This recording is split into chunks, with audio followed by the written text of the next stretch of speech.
Dobre, boli sme na predpremiére filmu Demon Slayer Infinity Castle a takto to tam vypadalo. Prišlo naozaj veľa ľudí, podarilo sa nám zaplniť celú IMAX sálu, čo je úplne fantastické a neskutočné. Ale okrem toho, prvý 80 z vás, čo prišli, dostali od nás Ichiban Kyuji úplne zadarmo a tí najviac šťastliví vyhrali tieto mega figurky.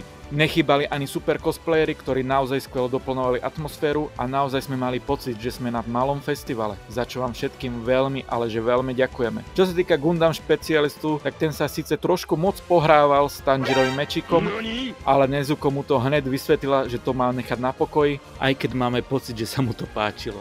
A ten IMAX, môj bože, ten Infinity Castle bol proste naozaj nekonečný na tom veľkom plátne. Čiže ak si ešte nevidel nový Demon Slayer, tak určite môžeme odporučiť len IMAX, ale neboj sa, ak si není z okolia z Bratislavy, tak tento film hrajú po celom Slovensku a určite by si na ňo mal ísť. A my sa spolu uvidíme na ďalšom premietaní. Tak sa vidíme.